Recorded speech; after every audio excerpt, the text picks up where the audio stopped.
Hi there, I'm Sister Missy, and I'm here. We're going to learn to lesson today about what we learned in junior church today for September 22nd. We learned today about how a little boy helped Jesus, and sometimes little kids they think that there's nothing that they can do, that they're not part of the church, but the truth is that they are, and they're a big part of the church. And this is their church. There's so much that little kids can contribute.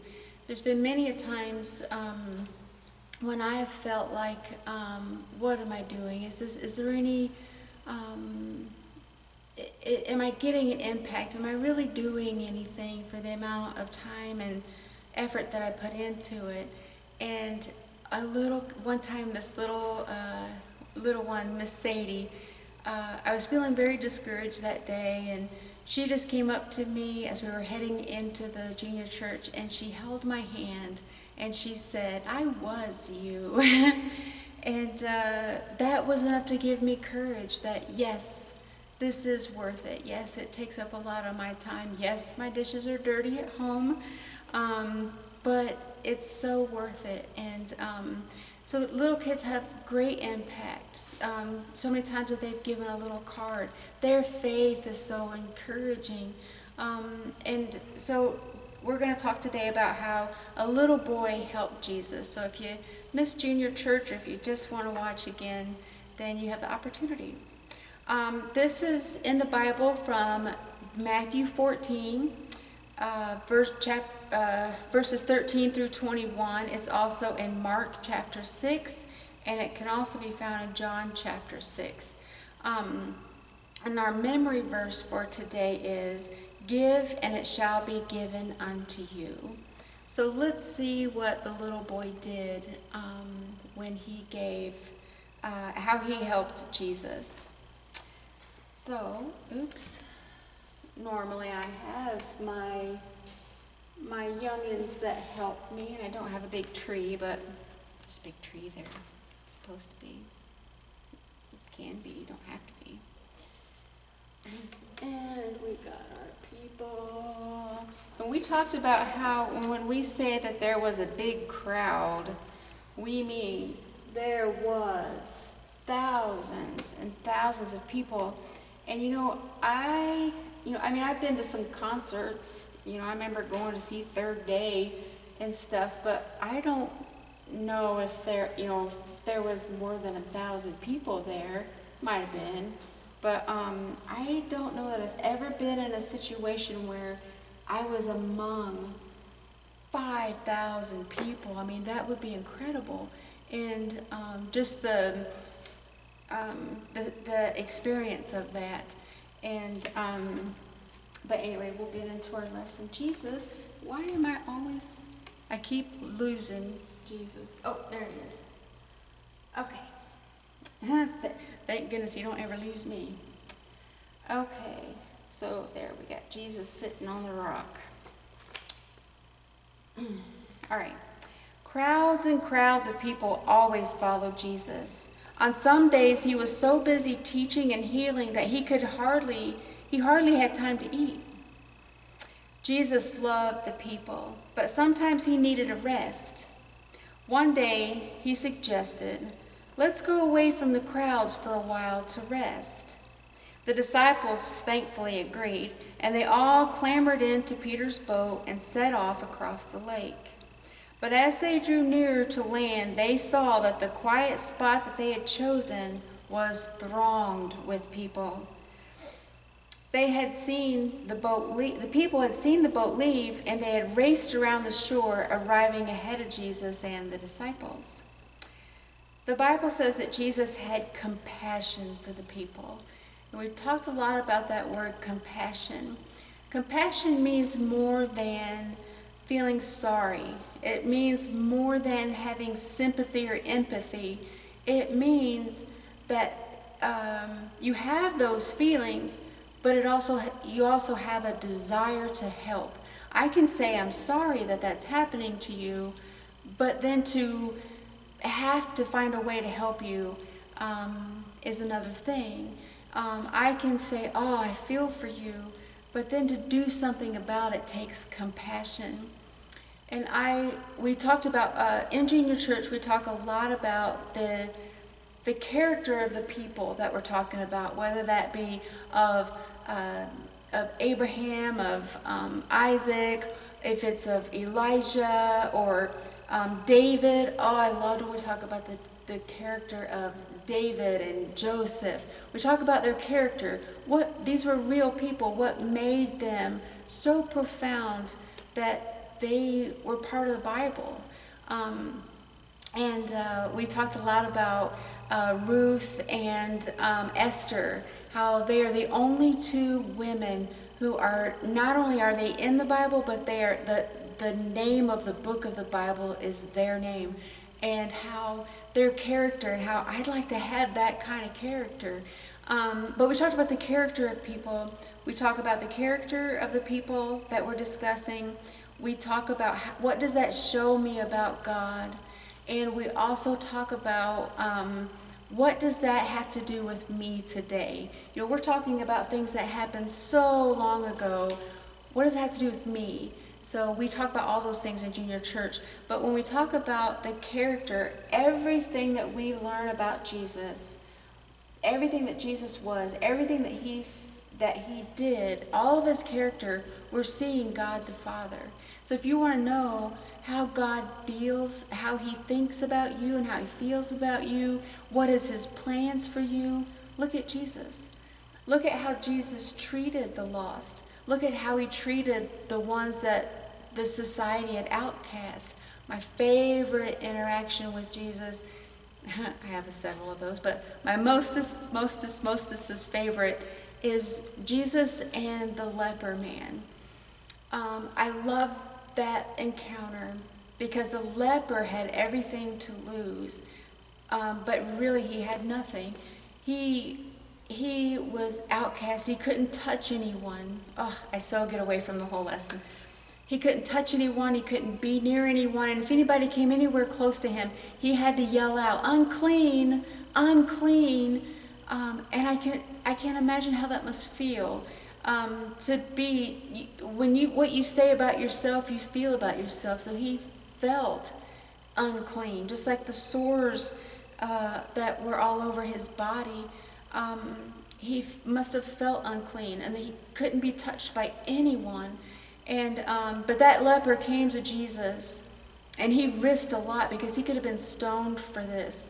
But he came to Jesus, and he said, "Jesus," because this is always where my faith lacked. I always knew that God could, but I doubted that he would. Would he do things for me? Jesus, will you use your power for me? And so he said, "Jesus, if you will, you can make me clean." And the Bible says that Jesus, moved with compassion, it didn't say that he told the leper, "Yes, I will," and then he was cleansed, and then he touched him. The Bible says that he was moved with compassion. He touched him and said, "I will be clean." Oh, what a difference that made in this man's life. And, I could go down so many roads with this. But, so, if you wonder how God sees you, would God treat you? What does he think about you? Look at Jesus. Because everything that you see about Jesus, you're seeing how God is. So Jesus had compassion for the people. So even though that they were hoping for a day of relaxation, they got there and they didn't get relaxation. They were thronged with thousands of people. The Bible says Jesus had compassion for the people, and that means he cared about their needs and their feelings. They wanted so much to hear more about God's love. Jesus began to talk, and he said such beautiful things in such a kind and gentle way that the people loved every word. Hour after hour slipped by, and still he talked, and still the people listened. They were so interested that they forgot all about eating. Finally, the disciples came to Jesus and said, the people have been here for a very long time. And I have to wonder, the disciples came to Jesus because, the people weren't the only ones who hadn't ate. The people weren't the only ones who were probably very hungry. The disciples probably were too. So the disciples came to Jesus and they said, you know what, Jesus, they've been here a very, very long time. They must be hungry. Tell them to go away to the nearby villages and buy themselves some food. So they were able to identify the problem. They could say, hey, I sympathize with you. My gut's been growling at me for hours. But they didn't have the compassion to do something about it. Other than they stopped Jesus for a minute from talking and teaching them to say, hey, they're hungry, let's send them away so they can get food. They told them there's nothing here for them to eat and it's getting late. Jesus said, and it's interesting to me, I could go on what we did last week about the questions that Jesus gave the disciples. I love it. But Jesus said, I love this, the disciples came to Jesus with a problem.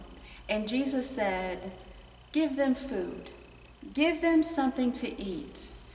And it's clear, obviously, we could think, okay, if we were in their shoes, how am I supposed to do that? And at the beginning of class I said, I have candy bar, my favorite. I said, I have a Hershey bar, and I want to share it with all of you. And it was one of those little fun size, and there were 12 kids. And they looked at me like I was nuts. So I gave one of the girls that comes every Sunday, I gave it to her and I said, make sure that everybody gets some. And she looked at me and just stared at me, and I'm sure that's exactly the way the disciples felt, like, you've got to be kidding me. And so Jesus said, give them something to eat. And he knew that they had rushed there so quickly that most of them had forgotten to bring any food. It was a long walk to the marketplace, and the children were tired. Philip, one of the disciples, asked, where can we buy enough food for so many? And Jesus asked, well, how much food do we have? I love that Jesus knew all of that. He knew how much food that they had. They knew that what they saw was not enough. And I love that Jesus kind of set him up that way, because he's really saying, Philip, how do you see me? Because Philip saw the problem. And they saw the problem. The problem was there's too many people. The problem is there's not enough food. So some of the disciples, they saw the problem, and Philip, he saw only the lack. He said, even if we went and not even all of this money that we have, we couldn't buy enough to feed any amount of these people. So some saw only the problem, some saw only the lack, but Jesus was really saying, what do you see? And isn't it interesting that Philip was looking into the eyes of the very one who made everything, and he said, where do we have enough? How could we possibly have enough? So Jesus asked him, how much food do we have? So, there's so much in this lesson, so much deeper meaning in this lesson. And I love that the fact that I'll go over this again in another year and I'll get so much more out of it. So they said, there's a lad here who has offered you his lunch. And we talked about how the little boy, he could have said, you know what, all I have is this, and I'm really hungry. I know I can't give it to everybody, so I'll just kind of sneak away and eat my lunch like, my mom gave me or whatever. So the little boy could have kept it all to himself. And maybe he was going to give it to Jesus, because if anybody should have been able to eat, your guest of honor, the one that everybody's there to hear, maybe he meant, okay, Jesus, you can have it so that you can have something to eat. I don't know what the little boy's motive was, but I do know this, that he said, Jesus, this is all that I have. I'm going to give it to you, and you can do with it whatever you want. So he was willing to give up his and go without. He was giving it to Jesus. There's a billion things that we could think about. And we talked about Every single kid that was here today, they gave Jesus